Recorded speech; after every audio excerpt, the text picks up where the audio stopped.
Yeah, so I told him that's what I think we should do about the Jews, and she agreed. You She know what? I agreed. think that's a good policy to have. Actually, I think we should Yeah, kind of a actually. middle of the road And sort as of a Jew, I'm approach. okay with that. Yeah. Oh, I think we just Yeah, went they live. they've been through worse. They've been through worse. I think we're live, guys. We going live? I All think right. so. There's Yeah. no So way. just ignore what we There's just no way. said. It's okay that we've talked to the Jews about this because I'm a Jew. I'm allowed to talk to them. You're the goyim. By the way, you are a goyim. I've You seen know it. that, right? I've seen a Jew on TV. I don't think it's the same thing though. They own Hollywood. When are we going? When are we going live? Like 5 minutes ago. So I'm kind of curious. Shut up. I'm kind of curious if the Jews own everything. Where's my percentage of all that? Because I'm not getting a nickel. So You get it in heaven. Duh. There's probably some really exact like forms and things you have to fill out. oh, and I triplicate. imagine they probably don't operate on, just word of mouth. Since we have Probably two, like to have a cat. I know that generally they like to avoid having their names on long lists, but still, you got to have some kind of paperwork. we're going to be demonetized before we even start. Anyway, we have Oh. we have a few people watching now, so we might as well tell them why we're having this over here and not on the Non-Sequitur show. Because things and reasons, mostly. Because reasons and things. We're When you stood deal with- up. Yes, they- we got stood up. Rags is used to being stood up we- a lot, but unfortunately now we're being stood up because of Rags. Nobody wanted to play with the doggo today. But anyway, we were going to have a discussion between Rags and a black Hebrew Israelite. We cannot find said Hebrew Israelite. We've called him, tried to get in touch with him, so we're just going to postpone the event. We also had Vocab Malone, who was ready to, sitting in the wings, ready to jump in as well. He will join us on the next one when we do reschedule it. Rags obviously will be back, and then hopefully we'll get one that can join in. I don't know what happened. I spoke with him earlier, and everything was good, but now it's not. So, But Yeah, Rags kept his that's where we are. appointment, Yeah, I was here. Rags was here. So we decided that we would utilize him and do some doggo questions or questions for us or in general. Just kind of a little, 30-minute chill Yeah. hangout. Poke our brain. Probe me Yeah. with your questions. Probe him. With your inquiries. Well, first of all, for those who don't know who Rags is, you might want to tell them who the fuck you are, because not everybody watches your shit. And the ones that you Statistically, most people don't, actually, which is Statistically, fine, yeah. I understand. I am Rags, and I make videos about video games, the video game industry, and a lot of the social justice, let's call it infiltrations into video games. And I do a little review stuff, but for the most part, I guess that sums up what I do fairly well. So, if you can't Do you get games Get- for free? yeah, sometimes I do. Yeah, a lot of the times they are like mobile games, or they are really cheap games that are coming out, and I just get a bunch of emails from people saying, "Hey, talk about our new game coming out." Sometimes I get big ones. Sometimes I get a lot of gifts from friends and fans who want me to have games, and I was working on my backlog before my power supply died. Which is kind of a shame, but hopefully come Monday I can have a video out with this new power supply. I've been going through. I beat Divinity Original Sin 2, finally powered through that and beat it, and tried out Far Cry 5, and I think StarCraft 2 is going to be the one that I kind of go through on my backlog. So you like to be probed, Sweet. and you've got a bunch of big ones. Okay. Yep. Okay, fair enough. We don't But judge only you. only one is truly mine. The others I just rent. You just borrow them. Before we get to any other questions, do you have a game, or is there a game that you have not been able to beat, or that has just drove you so crazy You mean you didn't in finish terms it? of frustration and difficulty? No, I don't think I've come across a game that I couldn't beat because I lacked this. I guess lacked the skill for it. Most games are Mhm. actually not, especially nowadays. They don't really exclude a lot of people in terms of skill. Now, I haven't played some of the classic hard games like the Dark Souls and things. I do have Dark Souls 3, so I'll eventually get around to playing that more. But no game has games bore me more than they will. It's the lack of challenge that makes me not finish them because I just kind of stop caring. See, But my problem is man, I find out the cheat codes, and I always end up cheating in games because I don't have the patience to sit through massively That's long fine. games. Right, left, And left, so, down, right, up. yeah, no, well, that's fine. well, A lot no, of that games was are, like, grindy what was now. it, the 80s? No, um, but right now there's one game I'm playing that I have not cheated yet on, and that's Witcher 3. I have not done any cheat on it, and it probably should very soon because that's a very long game. Yeah, I beat it with the vanilla settings, and then I went through and then put a bunch of mods in, a lot of comfort of life mods, and balancing stuff, and some graphic tweaks. Is it fun with the mods? Oh yeah, I mean, pretty much every game is better with mods. Yeah. They just take a lot of things. A lot of them are based on your preference. So if you like one of the Witcher mods I have is you don't have to be next to a signpost in order to fast travel.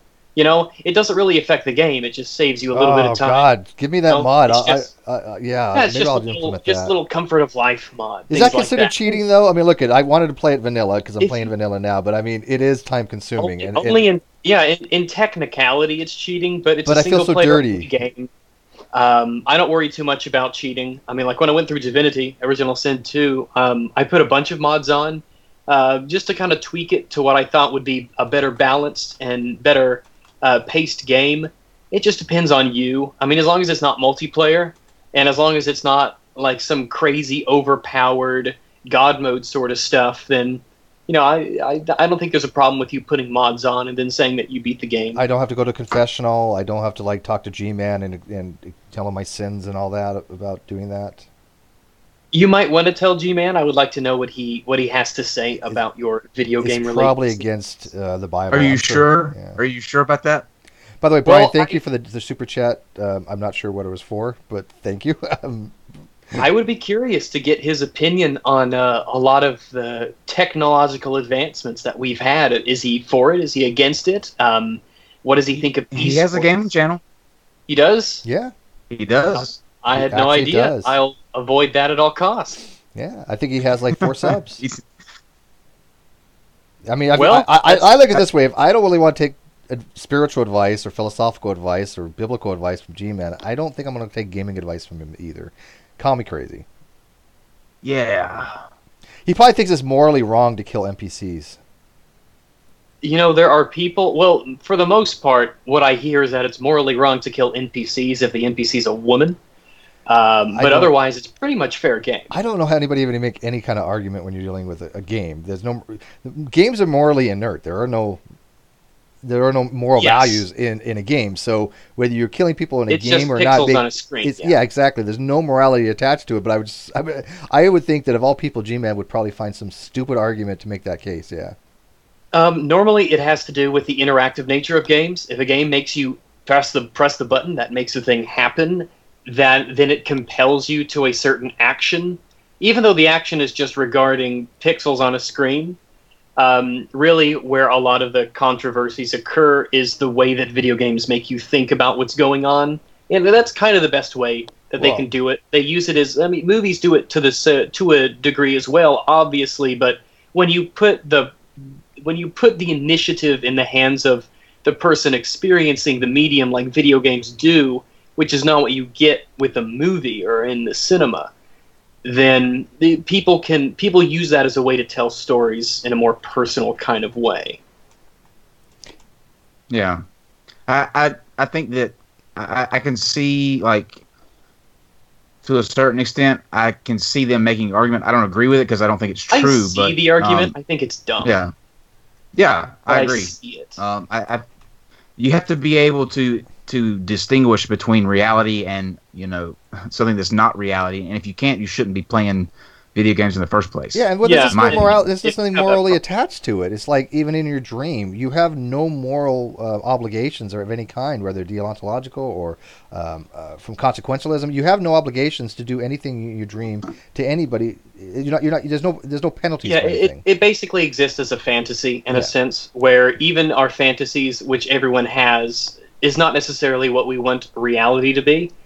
There's a huge difference between our fantasies and our desires in terms of But how our we want the fantasies are world moral. back. I mean, function. or since we're No, I don't think thoughts, so. I think a fantasy is immoral because we can distinguish between a fantasy being a scenario that we can place ourselves in our heads that has no victim and has no negative effect on us, with exceptions.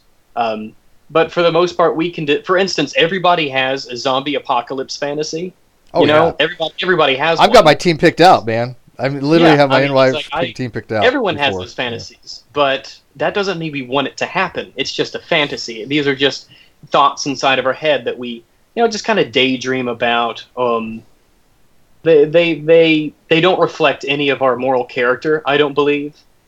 I think it's. I agree. I think it's just something completely different.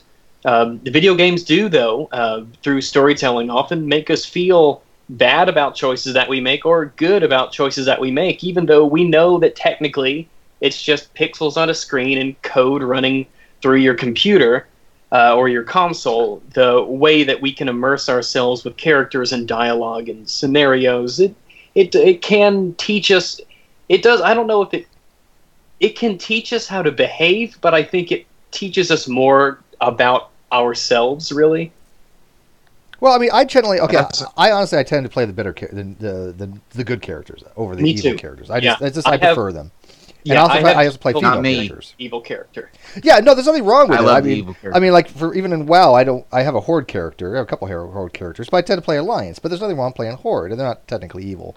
But the real question is teabagging immoral? Because this I really do want to know. Only if you do it to a woman.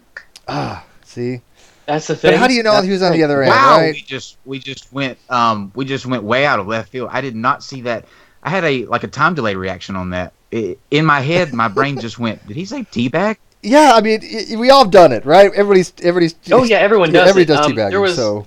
There was a minor women do it too. So what the hell? You can't really bitch. I mean, when I get owned, I get controversy involving it. Yeah, when I get owned, I get some female elf squatting on me, going in my face. Come on. It's digital. It's rape. It's digital sexual assault. Yeah. In the game, you mean? Okay. Yeah, in the game. You know what teabagging is? In the game. I do. Well, I'm about to tell you a really funny story that I don't do this. Like, I don't tell this story a lot, but just because I'm in a self-deprecating mood and because I don't really care right now, I'm going to tell you a funny story about me whenever I was pledging a fraternity. I was at a party and I got ridiculously drunk. Way too drunk. Should have never got that drunk. And some events transpired during the night that I haven't, to this day, lived down. And that was that when I passed out, I was taken and held upside down to a door, duct taped upside down to that door. And then in the photos the next day, it was clear that I had teabagged so many times that I earned the name Lipton before the night was over. So for a large part of my... How drunk do you have to be duct taped upside down to a door? I didn't know that was even possible to be that drunk. The sad thing is that they were probably, when you teabag somebody like that, it's to, piss them off, make them angry. But even though I wasn't out at that time, they couldn't have picked a better person to teabag, I don't think. So that was a... You're like, I love this fraternity. But in video games, it's just crouching up and down in place, and it was like 2 or 3. It was probably about 3 weeks ago. There was some sort of a kerfuffle where someone in Halo killed someone else, and they teabagged the other player. But except the other player was some women games journalist, and they claimed they were teabagged, and they claimed that it was misogynist, sexual assault bullshit. And it's so. Are you serious? Yeah, I'll look up the article later and try to get it to you. I haven't saved it on my computer, but it's kaput at the moment. So when I get that back, I'll get you a link to it if I still can find it. But it was just one of those stupid things that you hear that you think is parody, but it's real. There are some people out there who are just like this. They have to insert their victimization complex into every possible scenario that they can think of. And That's literally the dumbest thing I've ever heard in my It's life. yeah, fucking it's one of those ridiculous. things that makes me completely just. I don't. When I hear people like that, I just tune out. I just shut off. I don't care. Like nothing you say just holds any weight to me. If you're going to get offended and if you're going to cry, rape, digital rape at just For ridiculous your things like that. avatar, you know. Yeah, the most innocuous, taunting online. If you take it this way, I don't have time for you. You're a living, breathing meme, and you don't know it. Yeah, they're Yes. looked down And upon in the gaming community. Like, I don't get invested in games like that at all because I'm not that big of a gamer, and I usually don't do that with movies either. I think, or like TV shows. I think you can get a little attached, or people get attached to things, and I never had a problem with that until Game of Thrones came out. And when Game of Thrones came out, like, I am so like emotionally invested, I think, in that show. And the thing with that is they kill everybody that you love in that show. Like, everybody that you will ever get attached to somehow dies some horrible death. So literally every Sunday up until this past season, I would sit there with like my blanket pulled up, because when you get to the end is when it's getting ready to happen. It is just like taking 10 years off my life, I think, easily. I couldn't get into I haven't seen Game of Thrones. I watched the first like What? 6 shows. I just maybe I'll try again one of these days. I just couldn't get into it. I don't know. Maybe it was just I'm not me. big into TV. That's the my- thing. It's the I greatest haven't show. owned a TV for years. I heard it's pretty good. I mean, I've heard it's good. now, have you I've seen? You Have haven't you, owned a TV for years?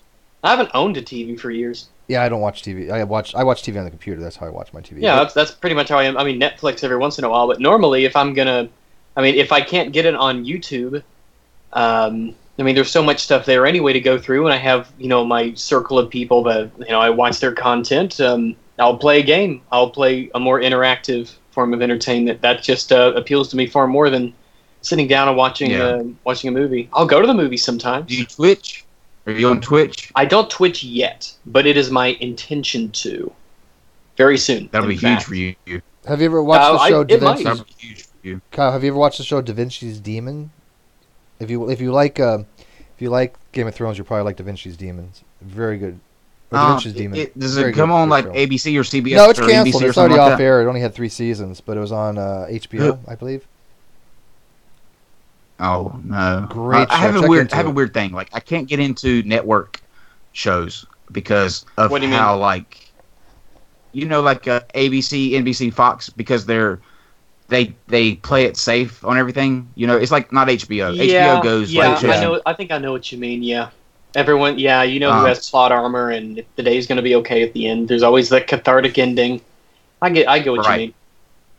I can't get into that, but I like with the people who wrote Game of Thrones are genius because they don't give you what you want. They give it like how it's going to be in that, if that setting were They real. tell you I how think, it but is, yeah.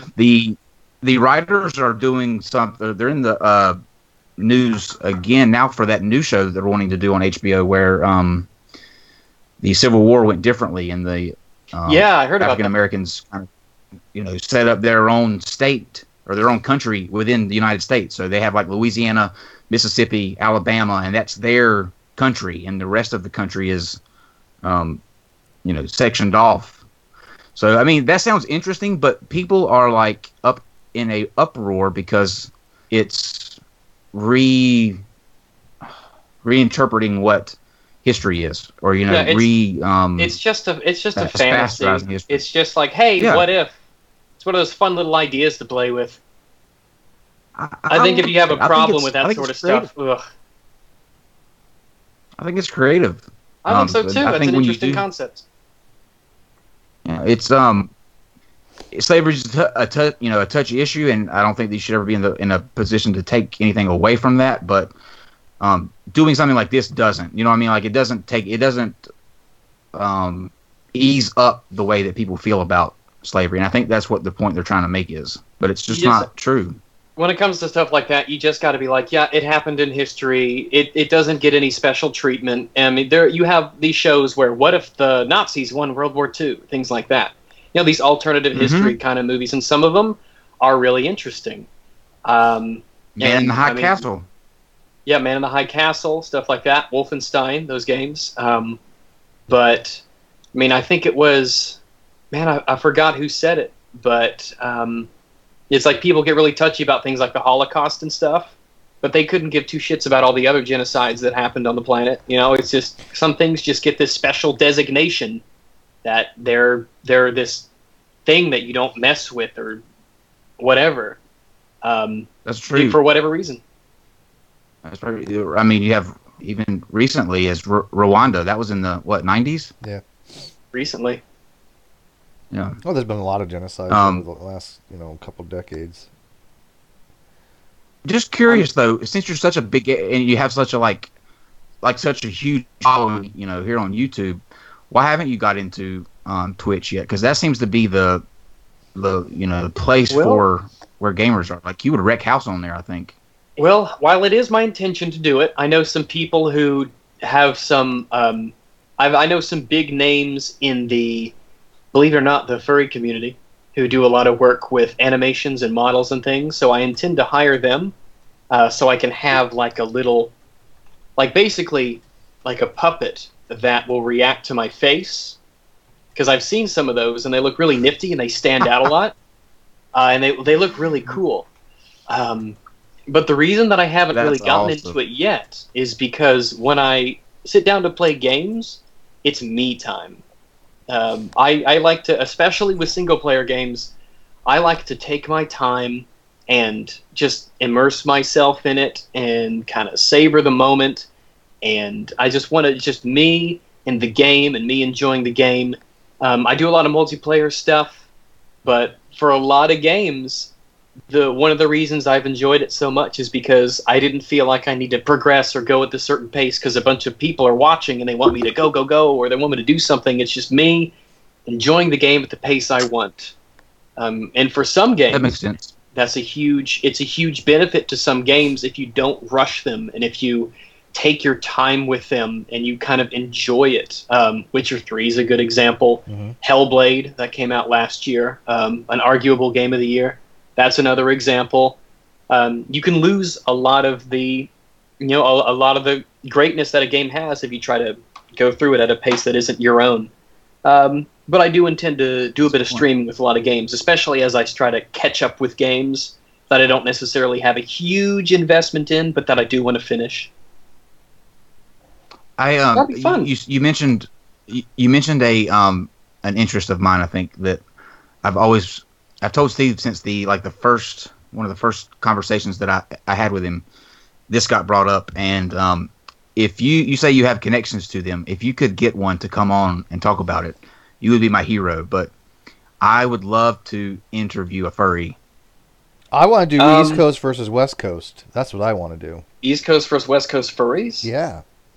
I don't know if there's any geographical rivalries, dude, in terms of the fandom. There is. I don't know if it's okay. Maybe it's not East Coast, West Coast. Maybe it's left and right. I don't know, but there is a schism in the furry community right now. Is it left and right? Alt right. Okay, maybe that's what it is. It's not East West, which would have been kind of cool. That would have been the alt right in general is a boogeyman that they have. I don't think they will ever have any sort of institutional power. I think for the most part, everyone thinks that they're just ridiculous. And I think that especially in terms of furries, they are a very open bunch. They're very accepting from what I've seen. Because I did get dragged into the fandom through a series of, some drama. But I've met a lot of people, a lot of pretty big names, and they've been really nice. They've been very kind. They're really not like super left or super right.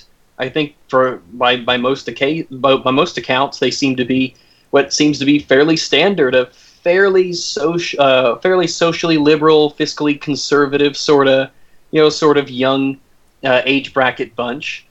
But they've been really really good to hang out with. I don't want like a battle of the furries or anything like that, like the East Coast West Coast thing. But I would like to just interview one. I would just like to have. Because it's something like for me, I like doing shows on things that are outside the norm. Like we had the Bigfoot guy, and like I don't want to bring him on to have some serious discussion about. Yeah, I just want to. I want to understand.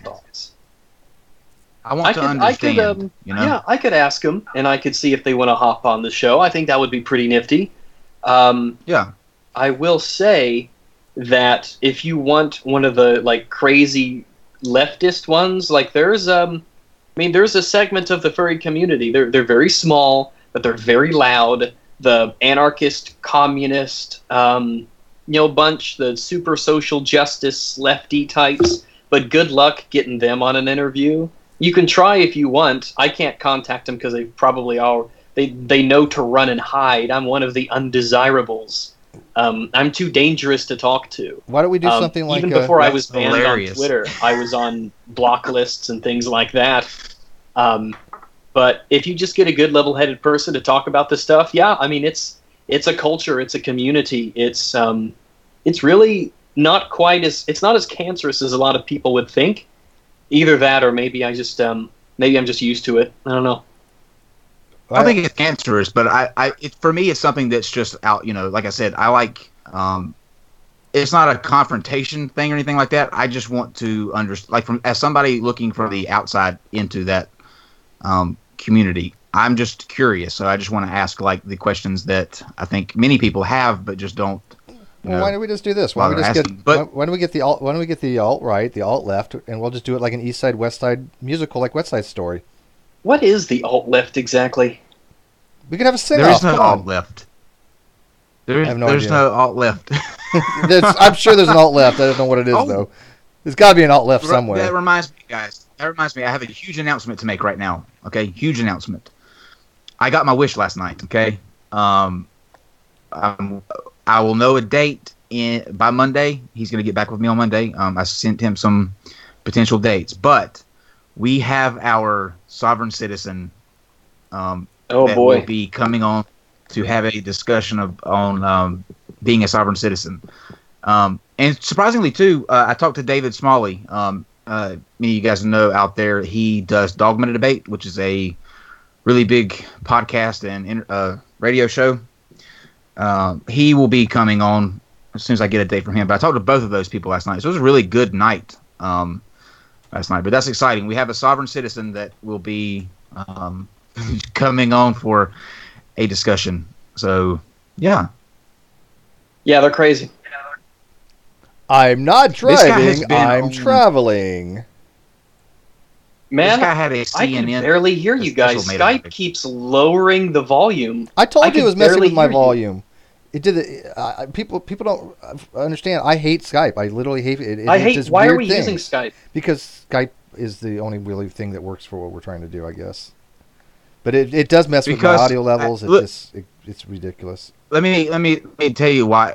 Like, for me, it's not that I have a hard on for Skype or whatever, but with Google Hangouts, you can't do like the layouts for the shows like that we need to when we have like discussions or whatever, because it does that thing where the screen will change every time somebody's webcam at once. Yeah, right. But Skype has issues. Yeah, we have to do Skype so that we can. Discord doesn't. I was thinking about that. Now that's what I was getting ready to say. Discord now has it to where you can webcam. Do that. I had just looked into that the other day, but see, up until like a week ago, I didn't know anything about Discord. Somebody suggested that we create a Discord for the channel, and I did that, and it's really taken off a lot bigger than I thought it would, because going Discord's into it, I had way to go. It's great.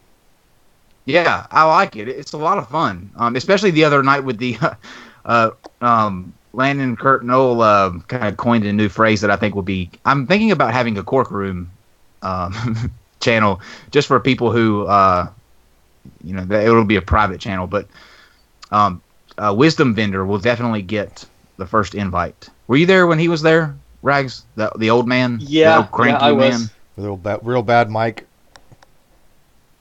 Man, he was I can angry. barely hear you. I have to figure out how, because I have my computer all the way on high. I have. Then maybe it's a. Yeah, I don't know. I'll find something out. We can hear you fine. Can you hear us now? Yeah, I'm fiddling around with my. I'm on my last leg here. I'm on the headset volume adjustment on the cord, and if it doesn't work after that, then I don't know what else I can do. Strange. But it's all right. It is workable. The outside seems to be hearing people just fine. I'll twist the knob. You sound great on our end. Mm-hmm. Good. So Steve, does anybody have any questions for? We kind of Yeah, there was one opened this up as earlier. a questions for Rags, but we Yeah, stepped there all was over that. one. Let me see if I can find it again. To Rags. Is there any validity to the claim that has been floated that games in which the player has to do morally reprehensible actions actually make the player less likely to engage in those actions, I guess, in real life? I know that there is no study, there is no scientific evidence that has ever been presented that video games cause violence. I think there has been one study that I've seen in the research that I've done over the years where video games can make people more aggressive. However, aggression is not negative. Aggression is linked to everything from drive and motivation to all that stuff too. But I think the question is the opposite of that. I think the question is that if you're But in a yeah, game where but you have to do morally I reprehensible action. I don't know. I don't know of any studies that would cite the opposite. What I would think though is that it does provide an outlet for what they would call toxic masculinity. It's a good way for us to let our aggression out in a competitive environment, um, because there's no evidence to say the opposite, that it creates more violence.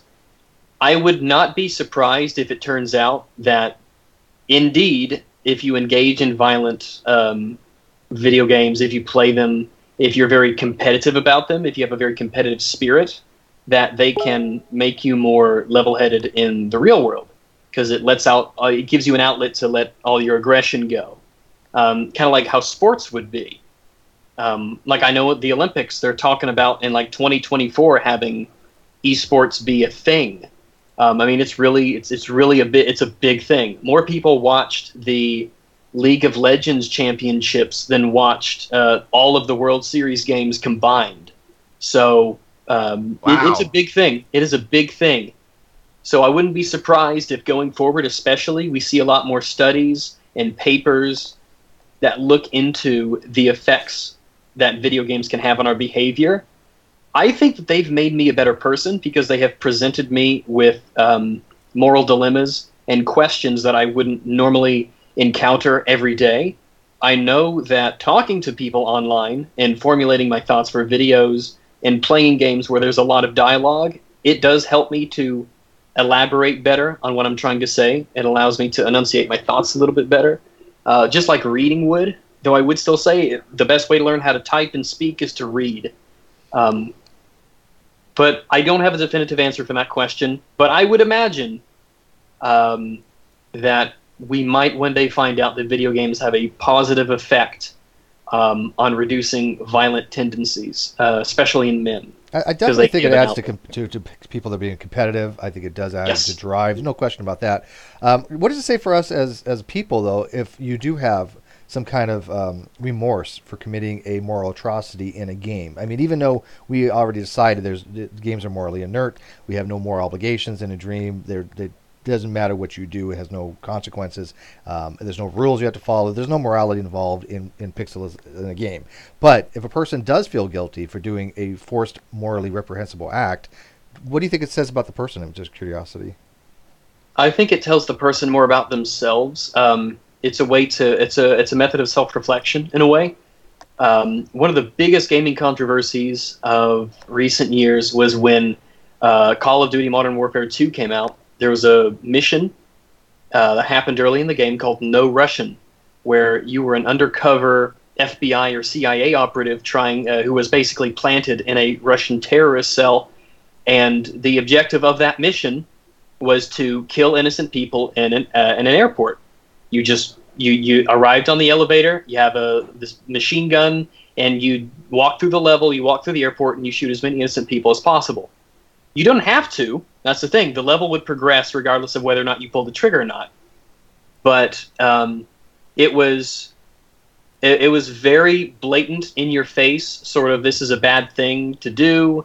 It was an easy target for anti-video game people, anti-violence people, well, anti-digital violence people, to kind of fawn over.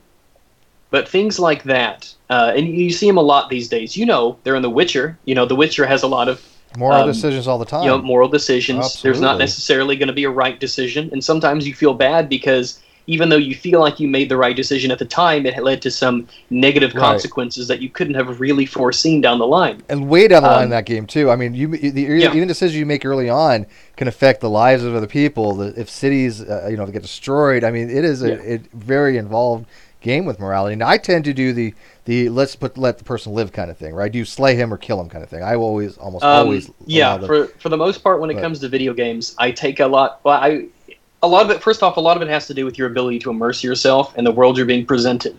So people who aren't able to immerse themselves in the world of The Witcher 3, for instance, let's put it this way: in The Witcher 3, you're not playing in a modern society. You're playing as a person in basically a medieval age society.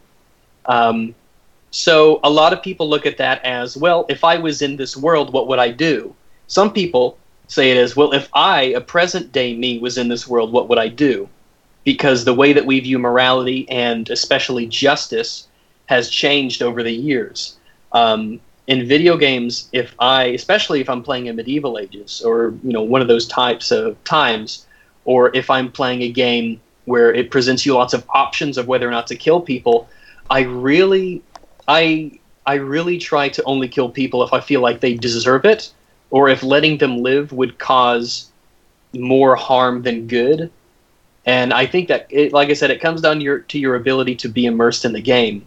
But I like the ability of being in this fantasy world where I can play this, this Judge Dredd kind of guy, where I can see an injustice and I could, really, really take. I don't know what's it called, like lawful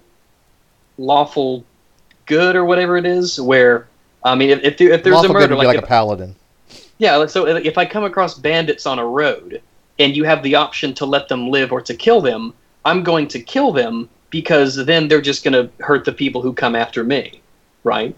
If I would see that, a lot of people would consider it moral to let the bandits live, but all that would mean is that the bandits would continue to prey on people. See, but a lawful good actually would be somebody who has the only way they can kill them if they have violated some kind of moral law. Good, You'd be more chaotic good, right? Okay, that's what I like to play in. I like chaotic good too, but it's fun, because it wouldn't pass in real life. You can do that in real life, it's not our conception of justice obviously wouldn't, it just doesn't work out. But in the setting of the video game, it would probably be kind of the more moral thing to do. Right. If your goal is to have the greatest amount of good things happen or to preserve the lives of innocents, that sort of thing. And it was weird because it really dives into normal ethical theories, right? Normative ethical theories about like consequentialism. Do you let the person live based upon what the consequences might be? Or do you deontologically, which is from duties and responsibilities. There are a lot of normative ethics in play in these video games. Now, when you talked about immersion, there is something to be said from an external to an internal. Like if I like to immerse myself in the game, but I immerse myself from the perspective of myself in modern times being thrust back in those ancient days, rather than immersing myself as a player who would be acting as somebody if you were actually from those times, right? And it's just a different game style. I don't think there's one better than the other for immersion.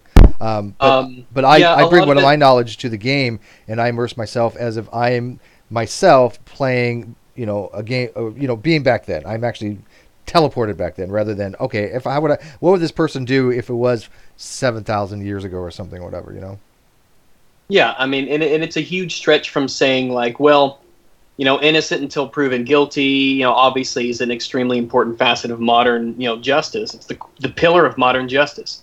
Back then, when you didn't have that luxury, it really does. It really does sort of make you think about, what is this? Yes, I can't prove it, but, we have this evidence, we have all this going on, and if I'm wrong, all of these terrible things could happen as a result.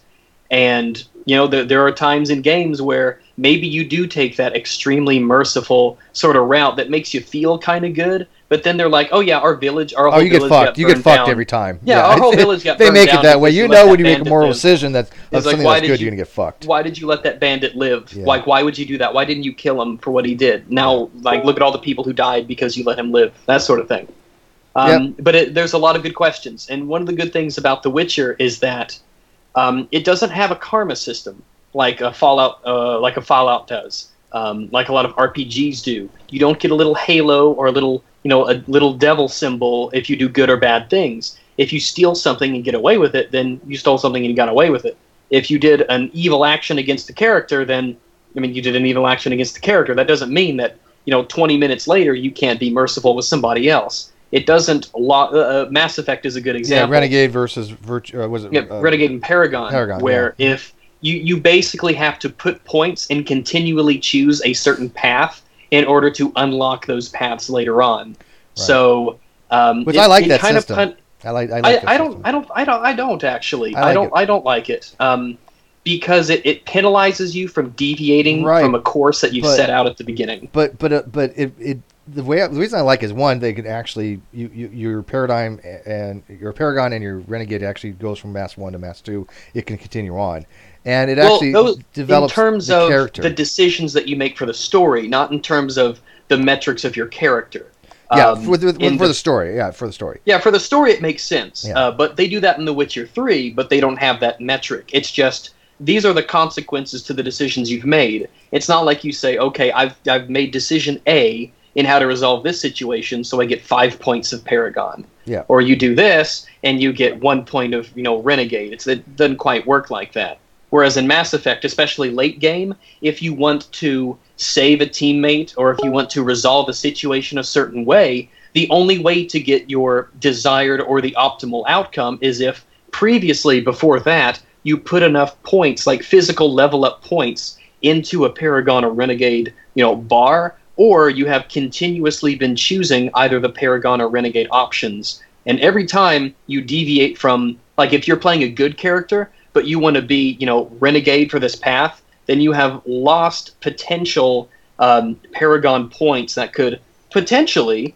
enable a Paragon option later on. Right. So it encourages you to pick one and stick with it through the whole thing. And what's even worse is that there's no reward for a middle-of-the-road path. No, you got to be one or the other, right?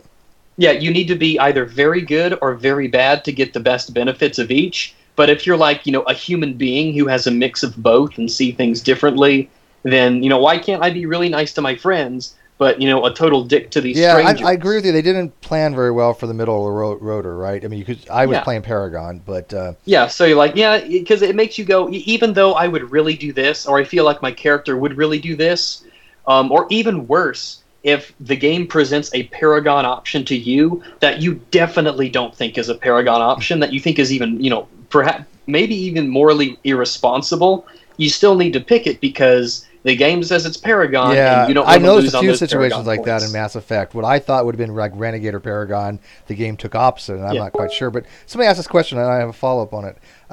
It wasn't a question. It's more of a statement that he was Puffalopicus was asking about the question before, but he said, do you think that having the opportunity to explore more dilemmas virtually causes them to be more nuanced? And let me follow up on that, because we're going to be doing a discussion in the next couple of weeks on is doubt a virtue, and I think kind of this and lends into that, because when you have nuances, like let's say for example like telling the truth, being honest, right?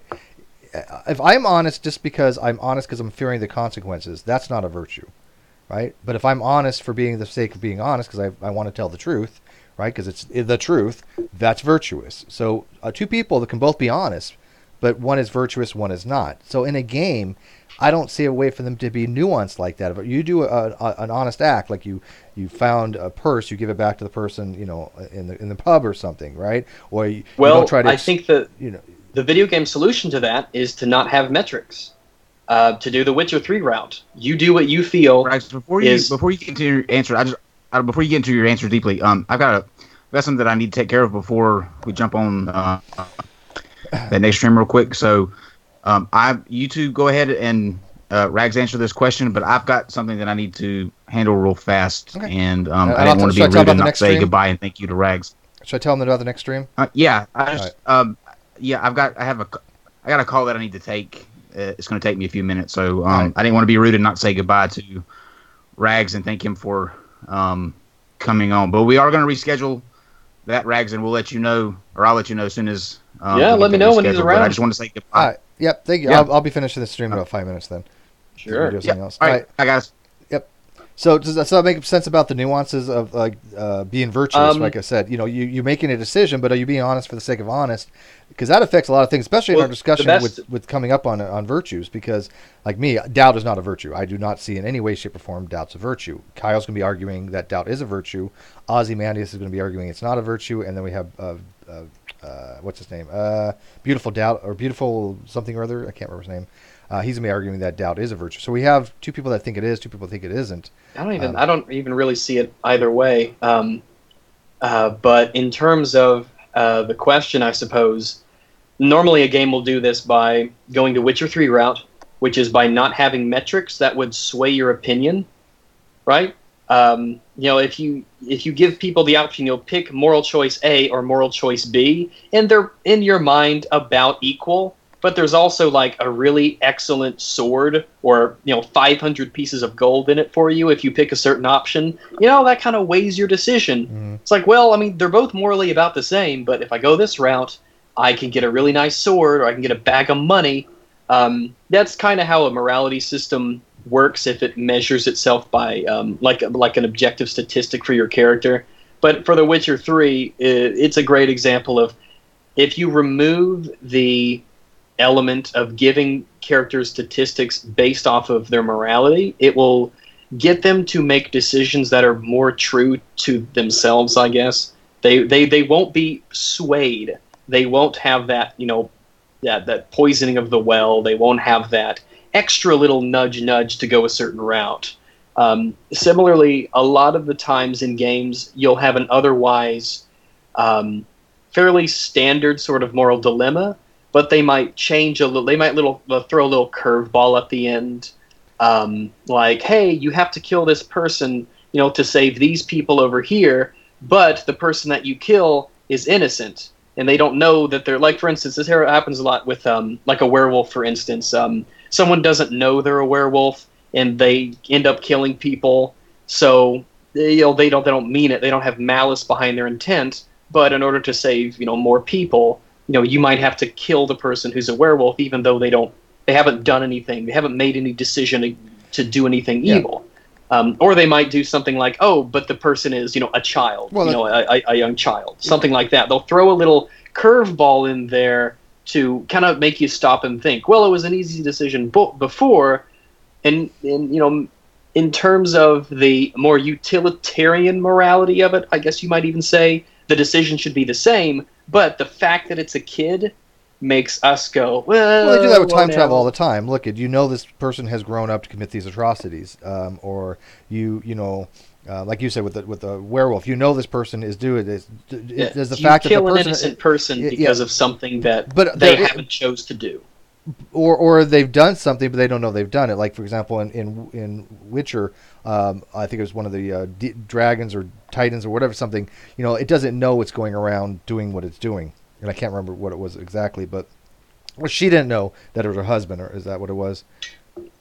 Something like that. Yeah, but the point being is that the individual may not know they're doing something wrong, so therefore, do they have a comparability to it? You might have to kill a moral person or someone who has not done anything immoral, because it leads to a more moral outcome. Right. And I think that those are obviously not scenarios that most people will encounter in their lives. Those are really extreme examples that we find in video games, and obviously it would be different if the sword was in your hand and you had to kill the kid with it. But at least video games can get people kind of jump-started on, well, if you had to make this kind of a choice, what would you do? What would you be able to live with? How would you be able to rationalize the decision that you made? Because for me, when I do it, I always try to rationalize, well, here's why I made this decision. I justify myself because I can say, well, I think this is the best because I weighed this outcome versus this outcome, and I think that I think I would be too negligent by letting B happen, so I have to press A. But similarly, what's also interesting is that the more difficult a video game is, the less moral I will tend to be as a player. Yeah, Because that's if true. the game is very difficult, and like if you're breezing through a game, then it doesn't matter if there's it doesn't matter if maybe there's an objective advantage to doing a certain outcome. You're breezing through the game anyway. You don't need it. But man, when a game is really, really difficult and your survival's at stake, and you need every advantage that you possibly can get, then yeah, you're more inclined to do an immoral action to make your character stronger so that you can get through the game, so that you can progress, and so that you won't die. How many times have you, and this isn't cheating when you have save games, but how many times have you gone back to a save game to do something over again, or you die and you keep dying, you keep dying, and finally you're like, fuck it, you'll do whatever it takes to get to somewhere else, to wherever the next checkpoint is or something. We all do that because you have no choice, because some of these games And a are lot of extremely people do that difficult. with a lot of people do that with the moral choices in games. If there's a game that has, A, B, C, D outcomes, and they're not exactly certain how, because they have in their heads, they'll have, okay, I want this character to live, this character to die, I want this sort of reward for that person, and I want these events to transpire. Right. But they don't know exactly how to make it happen in the game.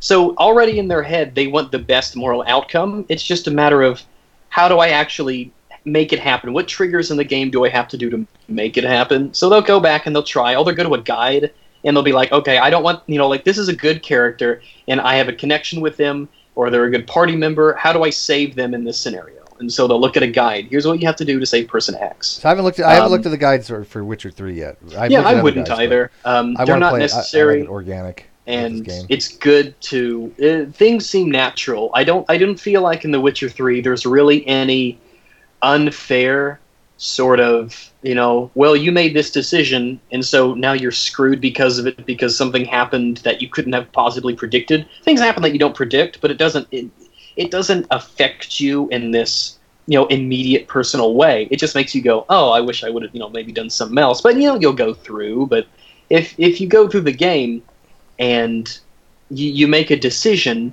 and then some crazy thing happens where because of that decision, this happens and that causes that to happen, that causes this to happen, which means your party member dies, you feel kind of screwed and cheated out because you're like, how could I have possibly known? And it's good when you have a video game that has a morality system in it, or moral choices to be made, that the effects are real, but they don't feel cheap. They don't feel like they are. I don't know what would be a good way. They're not. They don't seem unfair. Yeah, they don't seem cheesy and unfair, right? I want an outcome, and I know what I have to do to get it, or I know what I should do to get it. That's what makes games time consuming, when you have to go back to save games. But anyways, we've got to wrap this up. We do have another feed real quick. I'll got you. Sure. We can spend thousands more hours talking about this. Guys, if you don't know Rag's channel, go check him out. It's Rags on YouTube. He's got, I think you're going to almost break 300,000 subscribers here soon. Yeah. So help him out to do that. Yeah, once my computer gets working again, I could go ahead and get some more. Two quick things. One, the outside feed can't see it, but can you see on my screen here this little shortcut? Yep. Okay. If anybody ever asks you, this is a side tangent though. Witcher 3 has a weird bug that certain computers, it'll freeze for like a half a second every like 5 or 10 seconds, and it was very, very annoying. I didn't know what the hell was going on with it. That shortcut, it's called BES. What it does is it allows you to do a time slice on your CPU, on your clock, that limits it by 3%. That gets rid of that. And I had to look all this up to figure it out. But if anybody ever asks you, as every a gamer, once in a while, one of those weird issues pops up. So, but you do gaming. So if anybody ever says on Witcher 3, I'm having this weird problem that is freezing every a half a second or so every couple seconds, just have them look up BES, and there's a workaround for that. Okay, but we are going to Godless Engineers channel. We are going to be having Inception night tonight. We're going to be talking about Dean Esmay's review of our atheist thing, that whatever it was, 10 questions that theists can't answer. How'd that go? Swell, I hope. It's got a lot of hits so far. I don't think anybody's really answered the questions too well. Matter of fact, the first question, the question I asked, um, only one person I think even attempted it, but they didn't really understand what I'm going for. Because look, my question was simple: if you're going to posit God as an explanation for human existence, then by what mechanisms did he use by which we got here? Now, he just said, well, evolution, well, and evolutionary processes. Okay, fine. I would agree that those are processes how we got here, and those are mechanisms. But then why Yeah. Now posit link God that for to it? God. Now, if you want to take the reductionist approach and say, okay, I'm going to explain the mechanisms and reduce it all back to God, that's a different argument, but that has no relevancy to my question. Why do you need a positive God as an explanation if it doesn't really explain anything? Because the mechanisms for evolution are the same with or without God. We'd Yeah, have to have a Kyle had asked differentiation. me. He'd asked me about doing a question, and with my computer issues, I wasn't able to make one. Mine was going to be something along the lines of the character of God and how he behaves in the Bible, Oh, because that that would be was good one of the too. things. One of the things that was one of the things that really killed it for me when it came to religion. I mean, yeah, it was one brick at a time sort of thing. Um, Well, because there's but so many people that wrote for the Bible, they all kind of threw in their own idealized version of God. They're all anthropomorphizing him yeah, as but in I their was own way. like, the whole like the slavery and the massacres and things. I'm like, Slavery's a tough how did? one. Yeah, Slavery's it's a like tough one. you guys like this is come on, this is really bad shit. All right, guys. So we thank you for watching this. We apologize for the non sequitur show not having our show tonight. Unfortunately, the Hebrew Israelite that Thomas he would be on tonight didn't show, and we didn't really want to bring on was it Vocal?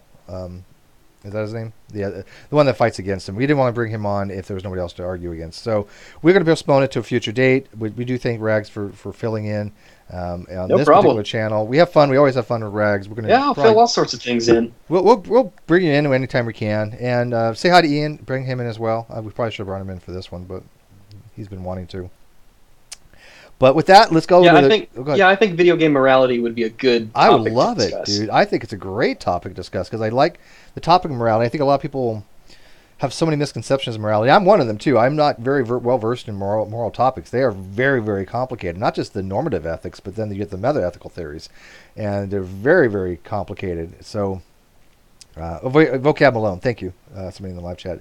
So, anyways, thank you guys for watching. Again, this was just a quick little thing. We wanted to have at least something, and then we're going to prepare for the discussion on Godless Engineers channel. So go check them out. We'll put the link in the video description after this renders. With that, bid you guys good night.